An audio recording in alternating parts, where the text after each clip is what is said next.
Net Positive Impact ou impact positif net, ça veut dire quoi et pourquoi c'est d'importance fondamentale dans la gestion de l'environnement à l'heure actuelle pour l'avenir de l'humanité?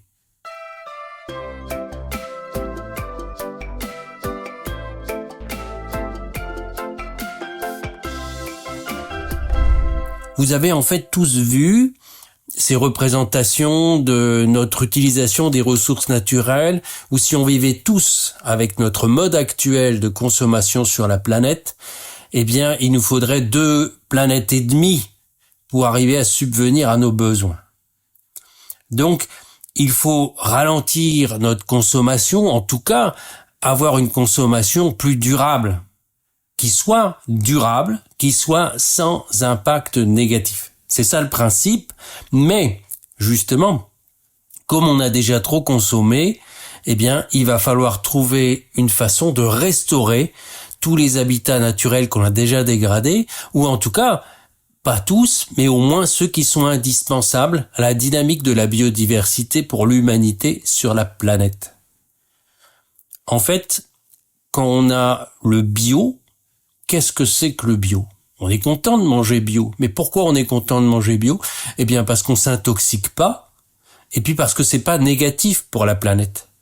Mais en fait, il n'y a rien de positif à ne pas mettre d'engrais chimiques ou de produits pesticides chimiques sur des plantes qu'on va manger. Pour moi, le bio, c'est simplement de la neutralité. Le commerce équitable, c'est la même chose. Le commerce équitable a été inventé parce qu'il y avait surexploitation des populations productrices. Donc on s'est dit, c'est pas possible de mettre des gens dans la misère pour s'enrichir, pour se faire grossir. Donc on a inventé le concept du commerce équitable pour respecter. Si vous regardez les règles, c'est pas du tout équitable, ça veut pas dire grand-chose. Mais dans le cas présent, quand vous avez des produits qui sont équitables, c'est simplement qu'il n'y a pas de travail des enfants, que les gens ont accès à vraiment un minimum de ressources et de soins, mais c'est pas du tout quelque chose de dynamique en sens en particulier d'implication des gens dans une consommation durable, dans surtout une production durable des ressources naturelles, notre café, notre cacao, les roues de notre voiture faites avec du caoutchouc, etc. Donc, en fait, moi, je me souviens de la première conférence internationale vraiment dédiée à ce concept. C'était il y a une douzaine d'années, c'était en octobre 2013 en particulier. Et donc j'ai foncé quand j'avais vu qu'on allait parler de ça, parce que ce concept, moi, il me tenait à cœur. J'avais déjà évalué beaucoup de choses sur les filières. J'avais étudié comment montrer qu'une filière a des impacts positifs sur la nature. Et non pas, comme je viens de le dire, juste du bio ou de l'équitable, mais comment on va faire que la dynamique potentiellement géniale du secteur privé pour créer des richesses auprès des communautés les plus pauvres, pour financer la conservation de la nature, eh bien comment on allait pouvoir lui donner vraiment vie. Quand j'ai entendu parler de cette conférence qui était menée par l'UICN, l'Alliance mondiale pour la nature, dont j'ai été un membre de groupe de spécialistes depuis de nombreuses années. Donc je suis allé à La Haye, donc pour aller assister à cette première conférence, mais qui regroupait des membres du secteur privé, des ONG, il y avait le WWF qui était là, il y avait mon ami Claude Fromageau, ancien responsable de la Fondation Yves Rocher, qui était là aussi. Et le concept était très intéressant, au moins de définir qu'il fallait faire la différence entre ce qui était de l'impact négatif, ce qu'on appelle du net loss, ou de la neutralité de production, du no net loss, ou alors finalement de ce qui pouvait être de l'impact positif. Après, au cours des années, je me suis rendu compte que tout ça avait été fait surtout parce qu'il y avait une dégradation de l'environnement qui était énorme par certains secteurs d'activité, en particulier les mines, le pétrole bien sûr, mais le pétrole c'est compliqué parce qu'on l'extrait de sous terre, il y a souvent peu de dégradation trop visible mine de rien, mais les mines ça se voyait et on demandait aux exploitants miniers qui font parfois beaucoup d'argent de restaurer les habitats naturels qu'ils dégradaient, et c'est là que le concept avait été fait, de dire, si tu dégrades, tu dois pouvoir refaire de la nature, donc replanter, si on schématise, mais c'est pas aussi simple que ça, parce que replanter, quand on parle de biodiversité, c'est souvent pas terrible du tout, parce que les premières choses qui ont été faites pour le carbone, replanter des eucalyptus, il y a même parfois des forêts naturelles qui ont été coupées pour faire des plantations de bois, soi-disant pour capturer du carbone. Donc cette réunion de La Haye a été très intéressante parce que c'était un premier démarrage de ce groupe qui s'est créé, qui était le Business and Biodiversity Offset, donc la création de liens entre le business et la biodiversité, donc très intéressant, comment des entreprises privées, on allait pouvoir leur donner des outils pour qu'ils sachent comment préserver la biodiversité et comment la reconstituer. Maintenant, en pratique, je me suis rendu compte qu'effectivement, ça allait toucher que des très grosses entreprises et 70% de la biodiversité se trouve hors des aires protégées encore et il faut qu'on touche beaucoup plus de monde. Le concept était ceci dit intéressant et j'ai commencé à le promouvoir, mais en suivant toujours ce qui se faisait. Et il y a maintenant vraiment un grand mouvement qui va dans ce sens-là, puisqu'on a vu que le constat est alarmant. On est plus d'1 million d'espèces qui sont considérées menacées sur la planète. La nature décline à un rythme sans précédent. Et c'est vraiment la santé des écosystèmes dont nous dépendons, qui se dégrade. On a vraiment besoin pour l'humanité d'avoir un environnement qui soit beaucoup plus sain, qui soit plus dynamique. La biodiversité, nos économies en dépendent, que ce soit les économies de produits, comme sur lesquels j'ai travaillé, la cosmétique, la parfumerie, tout ça c'est originaire. La pharmacie, 50% des produits mis sur le marché de médicaments depuis les 20 dernières années sont originaires de plantes. C'est là qu'on va trouver ce qui va éviter ce que l'industrie n'est pas capable de faire des produits qui soient vraiment sains, qui soient utiles sur du long terme. Donc ça, on en a déjà reparlé, on pourra en reparler. Mais même la sécurité alimentaire, la diversité biologique est cruciale pour les plantes que nous mangeons, sans parler bien sûr des abeilles. Si on sort des chiffres depuis 1900, je veux dire, on a la biodiversité, la plupart des espèces ont diminué d'une façon dramatique. On a 40% des amphibiens, 33% des récifs coralliens et plus d'un tiers des mammifères marins qui sont menacés. Les espèces d'insectes, c'est moins facile à chiffrer, mais on estime qu'il y a 10% d'espèces qui sont menacées. Il y a plus de 680 espèces de vertébrés qui ont disparu depuis le XVIe siècle. Bref, ça, c'est vraiment notre surexploitation des ressources naturelles. Donc, il faut trouver des moyens d'inverser les tendances pour arriver justement à se dire, ok, vu tout ce qui est en dégradation, c'est plus possible de juste être neutre. Il va falloir être positif. Il y a des choses qui se passent. C'est possible d'inverser ces tendances. Mais il va falloir agir plus vite, parce que quand nous avions réagi pour faire ces actions pour l'environnement, on avait commencé en 2010 avec des gros engagements mondiaux pour la nature, qui étaient d'arrêter la dégradation, la perte de biodiversité pour 2020. C'était le grand message qu'on avait sorti dans cette grosse conférence internationale en 2010, arrêtons la perte de biodiversité pour 2020, ce qui a été un échec total. Donc maintenant, on est en train de se dire il faut qu'on arrête la perte de biodiversité pour 2030 et qu'on arrive à régénérer la biodiversité pour 2050. Nous, ce qu'on fait avec l'homme et l'environnement, avec Aroma Forest, c'est essayer de montrer des voies. C'est pour ça que j'ai créé netpositiveimpact.earth, donc comme la Terre. J'ai réussi à déposer le nom, ça me paraissait un petit peu fou, mais pour montrer des exemples. Il s'agit justement de dire, regardez ce que ça veut dire d'avoir des impacts positifs sur la nature. Il faut vraiment arriver à montrer des exemples et c'est ce qu'on essaye de faire. Et je vais vous donner un petit exemple très simple. C'est ce qu'on fait avec l'huile essentielle de Saro dans l'ouest de Madagascar. C'est qu'en fait, on se rend compte que les gens coupent la forêt, mais aussi dans l'est de Madagascar, et partout en Afrique, en Amérique du Sud, pour avoir des gains agricole en général, couper la forêt pour planter, pour faire du charbon. Mais en fait, ça rapporte pas grand-chose par rapport à la valeur de cette biodiversité, mais ils ne la voient pas.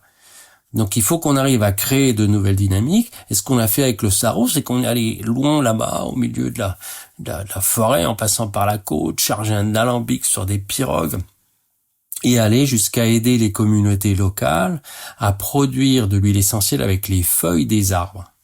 Et en fait, là, on arrive à un processus qui devient durable, puisque les gens, ils ont réalisé, parce qu'on leur a expliqué, que ça pouvait être durable. Alors, c'est compliqué, il faut faire des commandes sur du long terme. C'est pas facile de convaincre les gens, mais à terme, quand ils réalisent qu'ils ont plus à gagner avec les feuilles d'un arbre qu'avec un arbre coupé, eh bien, ils vont préserver cet arbre. Et ils vont préserver, de ce fait, en fait, tout ce qu'il y a autour quand il s'agit d'un arbre sauvage, comme pour le Sarro, qui pousse dans son environnement naturel, avec aussi des milliers d'insectes, avec d'autres plantes médicinales d'importance pour l'humanité. Il y a là-bas un café sauvage qui résiste à la sécheresse, qui perd ses feuilles, et avec le changement climatique, il y a une énorme menace sur les caféiers de par le monde. Donc peut-être qu'on va trouver ici le café de demain, si je puis dire. Donc toute cette biodiversité, elle est préservée, et elle est préservée là parce qu'on arrive à créer des emplois pour les femmes, on a financé des écoles. Ça, c'est vraiment de l'impact positif. Donc maintenant, il faut le défendre, il faut montrer des exemples, parce qu'il y a trop de gens, moi j'en vois, qui disent on plante des arbres, on plante des arbres pour faire du bois de chauffe, donc on protège la biodiversité. Non, c'est beaucoup plus compliqué que ça d'avoir un impact positif, mais c'est possible. On avait commencé à le faire avec Chanel, avec Andrea Davac, l'ancien PDG de Chanel, qui avait adhéré à cette vision-là, de dire il faut pas se contenter d'avoir des filières propres, ce que Chanel fait maintenant, comme d'autres entreprises cosmétiques, mais surtout quelques-unes. Il y a encore beaucoup qui vraiment prennent leur temps, qui ne font vraiment pas les investissements qui seraient possibles, puisque c'est possible d'inverser les tendances. On l'a fait avec Chanel, ça nous a pris 5 ans. Mais c'était fait de regarder tous les ingrédients naturels de la partie cosmétique. Il y a encore à faire certainement pour la parfumerie, mais pour s'assurer qu'il n'y ait pas d'impact négatif de ces filières, que ce soit au niveau social ou que ce soit au niveau environnemental. Et ensuite, comment on va faire pour que ces filières d'ingrédients naturels, elles puissent aider les communautés locales et aider leur implication dans la gestion de l'environnement, dans la préservation de la biodiversité. Souvent, il faut payer un petit peu plus, mais ce petit plus qu'on va payer, finalement, il va avoir un impact global au niveau de la macroéconomie, au niveau de notre environnement, qui vaut largement le coup. Et en fait, finalement, on va avoir de vraies économies sur la conservation de la nature. Je peux vous donner quelques exemples très concrets d'impact positif qu'on a eu. Je me souviens au Cameroun. Je bossais avec Desange International. J'ai fait l'évaluation de leur filière. Pourquoi j'avais fait l'évaluation des filières de Desange? C'est assez intéressant. En fait, c'est un fonds d'investissement qui est rentré chez Desange et qui a dit, OK, Monsieur Desange, puisque c'était vraiment Monsieur Desange, c'était Benjamin Desange, le fils de Monsieur Desange, le fondateur de Desange, qui était le patron de la boîte. Et il voulait développer sa boîte, gagner plus de sous. Et il y a eu un fonds d'investissement qui est venu et qui a dit, OK, nous on est prêt à prendre 51% de votre boîte pour lui donner plus d'ampleur, pour la développer. Et après on ressort, on revendra ça à quelqu'un d'autre, ce qu'on a pris, pour faire de l'argent. Mais pour faire de l'argent durable, ils ont dit, mais il faut que vos filières d'ingrédients naturels, elles soient durables, sinon votre business, il sera pas durable. Et donc Eurazeo a dit, écoutez, si on veut développer 200, je lui donner une vraie valeur, il va falloir qu'on investisse, mais vous allez embaucher Olivier Béra pour qu'il vous aide à évaluer vos filières. Ok, c'était pas trop un problème. Et un des gros produits de Desange à l'époque était un masque pour les cheveux à l'huile de palme. Et l'huile de palme commençait à avoir très mauvaise presse. À juste titre, puisque pour produire de l'huile de palme, la plupart du temps, très simplement, on détruisait des forêts naturelles pour planter des palmiers à huile. Et c'était vraiment pas terrible, même si le palmier à huile, finalement, les défenseurs de l'huile de palme vont vous dire, et ben finalement c'est ce qui produit le plus, donc qui demande le moins de surface agricole. Et c'est à peu près vrai, c'est-à-dire que si vous voulez produire de l'huile de base, eh bien il vous faudra plus de surface avec du soja, avec de l'huile de tournesol qu'avec des palmiers à huile. Maintenant, pourquoi c'est dramatique? Parce qu'on se pose pas de questions, on coupe la forêt primaire et tout ce qu'il y a dedans. Encore une fois, des plantes médicinales qui sont utiles à l'humanité. On ne parle pas que des orang-outans, leur valeur intrinsèque, mais on parle vraiment de la richesse de la biodiversité, et sans parler bien sûr des émissions de carbone, parce que ces fumées de ces forêts tropicales qui brûlent, eh ben elles partent dans l'atmosphère, cette atmosphère qui est le même que celui qu'on respire en Occident ou n'importe où on a des produits dérivés d'huile de palme dont on se rend même pas compte, en particulier dans les cosmétiques, soit dit en passant. Maintenant, je me souviens, c'est mon ami Rémi qui m'avait dit, il revenait du Cameroun, il m'a dit, mais Olivier, tu devrais aller voir, parce qu'ils produisent de l'huile de palme là-bas, en fait, dans la forêt. Et on est allé, et là-bas, vous allez aller dans la forêt, vous avez des palmiers à huile qui vivent naturellement dans la forêt. Et les gens sont pas fous là-bas, ils les coupent pas, les communautés locales. Ils grimpent à l'arbre, ils sont extrêmement agiles quand ils font ça. Ils vont collecter les graines de palme, et puis ils ont des processus qui sont plus que basiques de production pour produire leur huile de palme pour le marché local, pour la consommation locale. Et donc là, on se retrouve avec finalement une production qui est faite à l'intérieur de l'environnement naturel. Maintenant, il faut qu'elle rapporte assez. Et quand elle rapportait pas assez, ben on a vu des industriels qui venaient, qui coupaient les forêts pour faire des plantations industrielles de forêt. Donc on a réussi, nous, à dire, tiens, comment on pouvait faire? Donc je suis allé sur place. Il y a aussi là-bas, dans l'ouest du Cameroun, une ONG qui s'appelle Erudef, qu'on avait financé, qu'on avait aidé à se développer. Et quand on est allé là-bas, il y a des gorilles. Il y a le gorille de Cross River. C'est un des derniers endroits au monde où il y a le gorille de Cross River. Il en reste 300 spécimens. C'est incroyable. S'ils disparaissent de là, ils disparaissent de la planète. Je veux dire, un symbole aussi fort que ça paraît totalement fou. Et les gens chassaient les gorilles. Donc on est allé là-bas et on a regardé un peu le contexte local. Et on s'est dit, tiens, qu'est-ce qu'on peut faire? Et moi, quand j'ai vu ça, je me dis, le rendement de la production traditionnelle, les gens, ils font des trous de pierre, ils ont des vieux fûts pour produire leur huile de palme localement. Le rendement était ridicule. Donc j'ai dit, voilà, si on aide ces gens à produire une huile propre, bien faite, avec un rendement beaucoup plus intéressant que ce qu'ils font, et bien finalement, la forêt pourrait avoir assez dans l'état naturel pour ne pas que des industriels puissent venir et couper ces forêts pour produire de l'huile de palme industrielle qui serait vendue super pas cher. Donc on a fait ça, on a discuté avec les communautés locales, je suis allé dans les villages, on a fini par installer des presses pour les communautés villageoises elles-mêmes et qui se sont engagées aussi finalement à protéger la forêt en disant finalement on gagne assez maintenant, puisqu'ils ont pratiquement doublé leur rendement avec leurs palmiers dans la forêt. Et moi, ce que je leur avais dit, je leur ai dit, on fait un deal. Je vous offre tous ces investissements dans vos outils, mais moi, je vois loin que toute cette forêt-là, votre forêt, elle est riche en biodiversité d'importance mondiale. Et ils ont dit, pas de problème. Nous, si on a assez pour vivre, on va vivre. Et c'est là où on est arrivé à ce concept d'impact positif, puisque finalement, ces productions, elles permettaient aux gens de mieux vivre, mais aussi de protéger les forêts naturelles, qui sont les forêts qui abritaient ce gorille. Alors, ça n'a pas fonctionné jusqu'au bout, parce que ça s'est développé pour le marché local. Moi, j'espérais mettre sur le marché international cette huile. Mais il y a trop de gens de mauvaise foi qui mettent sur le marché des mélanges, qui se servent de ce fameux greenwashing qui permettent de dire ok, nous on fait bien et puis finalement on fait pas bien. Et l'huile de palme a eu tellement mauvaise presse que c'était pas possible de différencier ce qui était bien produit de ce qui était destructeur de l'environnement. Donc de faire la différence entre le net loss de l'huile de palme qui est faite en détruisant les forêts, en volant des terres aux communautés locales par rapport à une huile de palme qui serait bien faite, qui serait neutre, ou celle du Cameroun qu'on arrivait à faire à impact positif, mais ça n'a pas été possible de faire la différence sur le marché. Et donc on a dû laisser tomber cette production.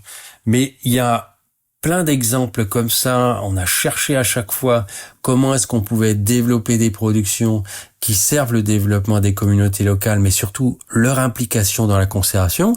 Donc ça peut être comme l'huile essentielle de Saro, avec la production durable d'une huile essentielle produite par les feuilles d'arbres, qui finalement vont être bien gérées, ainsi que la biodiversité autour de ces arbres. Parce qu'en plus, on s'est rendu compte que les petits arbres ne poussaient que quand ils étaient en dessous. J'ai fait des travaux avec Chanel aussi sur le santal en Nouvelle-Calédonie. Et le santal, c'est une plante parasite. Pour pousser le bébé santal, quand il germe, la graine va germer, elle va germer toute seule. Mais après, s'il n'y a pas les racines d'autres plantes autour, eh bien finalement, le santal va pas réussir à se développer. Donc là, on voit les interactions. Donc il y a des possibilités d'avoir ces mixtes de biodiversité dans des productions, mais aussi dans des approches territoires. Et c'est ce qu'on fait sur le site de Vuiman à Madagascar. On a essayé de travailler depuis 20 ans avec les communautés locales. Et là, qu'est-ce qu'on fait? On dit pareil. On envisage un développement durable. Ce développement, il va se faire là dans le cas présent sur 2000 hectares. Et sur 2000 hectares, on va garder 600 hectares de forêt primaire. On va développer aussi de l'écotourisme. On va chercher à valoriser les plantes locales. On a un poivre sauvage sur lequel on travaille depuis quelques années, qui quand il va sortir sera fantastique. Et ce poivre sauvage, en fait, c'est une liane qui pousse sur des grands arbres. Donc finalement, pour le produire, il va nous falloir des arbres de la forêt primaire là-bas. Nous, on va le développer comme ça. On va pas chercher à multiplier des plantations qui n'auraient pas besoin de cette forêt naturelle. Et là, on va arriver à des impacts positifs. Mais là, c'est une approche territoire, puisqu'il y a d'autres zones dans ces 2000 hectares sur lesquels on va développer de l'agriculture, de la riziculture, qui va être productive avec finalement peu de biodiversité dedans, mais si on inclut dans une approche territoire, ça va pouvoir marcher. C'est ce qu'on fait en France à l'heure actuelle. On travaille avec une boîte qui fait du photovoltaïque Novenergie, et Novenergie arrive aussi à inclure, de pas couper, ne pas s'implanter sur des zones où il y a des arbres, où il y a des forêts, mais regarder les paysages aussi, pour respecter les paysages, c'est important, le volet culturel de la biodiversité et de l'environnement, et finalement on arrive à développer des champs d'énergie qui soient intégrés au paysage et surtout qui préservent la biodiversité, puisque c'est relativement espacé pour laisser les plantes et les animaux se développer même au milieu. C'était tout à fait possible d'avoir ces impacts positifs au niveau d'approche territoire. Donc ça, c'est aussi des développements qu'il faut garder à l'esprit. Et maintenant, quel est l'avenir de tout ça? Je pense que quand on voit ce qui s'est passé en décembre 2022, donc à la conférence sur la biodiversité qu'on appelle de Coming Montréal, qui a regroupé 198 pays, et là, tout le monde, les spécialistes, donc qui ont conseillé, qui ont donné les informations aux gouvernants. Les gouvernants, quand ils sont là, ils sont dans des états d'esprit de réflexion globaux, et donc là, ça avance quand même. Il n'y a pas les intérêts privés des gens qui veulent se faire élire tout de suite qui sont en compte. Donc on arrive finalement à avoir des coalitions, même de business qui arrivent avec l'environnement, et de dire que si on veut développer durablement l'économie, on a besoin de la biodiversité. Et inversement, nous conservationnistes, si on veut préserver la biodiversité de façon efficace et effective, il faut qu'on tienne compte des besoins des communautés de base, et il faut qu'on tienne compte aussi des contraintes économiques. On finance des gardes forestiers, on arrive à avoir des entreprises, pure trade, qui c'est vraiment du commerce propre, mais qui est bien fait et qui vont finalement investir pour aider à préserver des ressources naturelles. Donc c'est possible, et tout ça demande un mix. Et le meilleur concept maintenant pour développer ça, c'est de se dire il faut qu'on soit nature positive, donc positif envers la nature et non plus neutre. Et ça, c'est vraiment sorti de cette conférence de Montréal qui s'est tenue en décembre. On l'appelle Coming Montréal parce qu'elle devait se tenir dans un premier temps à Coming, mais la crise du Covid a empêché la réunion d'avoir lieu en 2020, et donc elle a été reportée à celle de Montréal en 2022, mais donc elle était faite aussi dans cet état d'esprit de rappeler que c'était une conférence qui aurait dû se tenir en Chine et qui n'a pas pu se tenir à cause du Covid. Covid, qu'on le sait maintenant, aussi liée à une perte de biodiversité probablement, puisque quand vous détruisez la complexité de ce qu'il y a autour de nous, ça va favoriser des pics de certaines bactéries ou virus qui sont des problématiques d'enfer pouvant venir. Mais pour revenir à nos moutons, donc c'est vraiment sorti d'un consensus de Montréal de dire il faut que le secteur privé s'engage maintenant pour la conservation de la nature, pour la préservation de la biodiversité. Il faut que les conservationnistes travaillent avec le secteur privé, avec les gouvernements, avec les communautés locales, et qu'on se mette tous dans cet état d'esprit d'avoir des impacts positifs. Donc, c'est pour ça que je suis très content qu'on commence à en parler, parce que comme je vous le disais, ça fait plus de 20 ans, que nous, on a commencé à gamberger à ce concept, et je vous inviterai donc à avoir cette réflexion, de se dire finalement, on peut plus avoir juste de la neutralité, parce qu'on a surexploité les ressources de la planète. Il faut maintenant que chacune de nos actions soit en compense. Donc c'était ce que je vous disais au début, c'était le premier concept de Net Positive Impact, de dire si je détruis 10 hectares de forêt, si je fais une carrière par exemple où je détruis 10 hectares de forêt, je dois refaire de la forêt, je dois refaire des abris pour les animaux sur 10 hectares d'une ancienne carrière, de façon à avoir finalement un impact neutre. Alors bien évidemment, c'est pas neutre parce que la biodiversité, c'est très complexe et c'est ça qui marche pas dans ce concept simplifié. Mais en tout cas, je dois essayer de compenser. Et ce qu'on dit maintenant, c'est que si on veut rattraper tout ce qui a été détruit sur la planète, il va falloir maintenant qu'on trouve des actions qui vont permettre de régénérer la biodiversité. Et je vous ai parlé de Wuiman tout à l'heure. Et finalement, les communautés locales travaillent avec nous, même s'il y a des gardes forestiers, ça fait partie du système, pour préserver les 600 hectares de forêt primaire incroyables, avec ses lémuriens, avec ses plantes médicinales, etc. Mais sur les sols qui sont dégradés autour, on essaye de régénérer ces sols avec de l'agriculture biologique, mais aussi régénérative, qui va redonner de la richesse au sol, qui va lui donner de la richesse de fertilité dans le temps, je veux dire aussi finalement. Mais on va aussi travailler sur les zones qui sont les moins intéressantes pour la production agricole, refaire des passages de biodiversité, ressemer du sol de la forêt, planter des arbres qui vont attirer les animaux. Ces animaux vont redevenir une dynamique de biodiversité, parce que finalement on va planter des fruitiers sauvages, on va planter des espèces à croissance rapide qui vont faire de l'ombre, les oiseaux vont venir, les lémuriens vont venir, et en fait ils vont ramener des graines de la forêt, et en fait on arrive à régénérer de la forêt sur des zones corridors, sur des zones, on a en France les haies qui sont fantastiques de biodiversité, qu'on essaie de préserver depuis des années, c'est pas toujours facile. Mais justement, si on a une dynamique des planificateurs des communes, si on a une dynamique des gouvernements qui soutiennent ces vraies dynamiques pour la biodiversité liée au développement, finalement, on arrive à stopper les pertes de biodiversité et à travailler sur la restauration de la biodiversité qui va soutenir aussi les populations rurales en particulier. Et c'est finalement ce qu'on va appeler le Net Positive Impact. Donc c'est pas juste replanter des arbres, c'est pas juste compenser ces émissions de carbone, c'est vraiment avoir une démarche pour se dire qu'est-ce que je peux faire pour aller au-delà de la compensation de nos émissions fatales, mais pour arriver finalement à agir positivement pour la biodiversité. On peut tous le faire. Les entreprises devraient faire beaucoup plus, investir à partir de maintenant.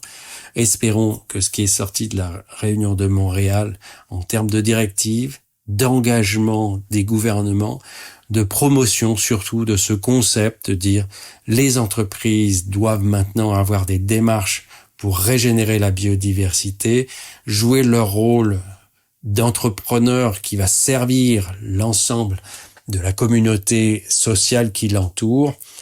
Nous aussi consommateurs, faisons pression pour dire on ne veut plus d'impact négatif sur l'environnement, mais on veut aussi tous s'engager pour que finalement on puisse avoir des impacts positifs sur la nature, régénérer la vie sur notre planète qui a été dégradée, être Net Positive Impact. Merci, à bientôt.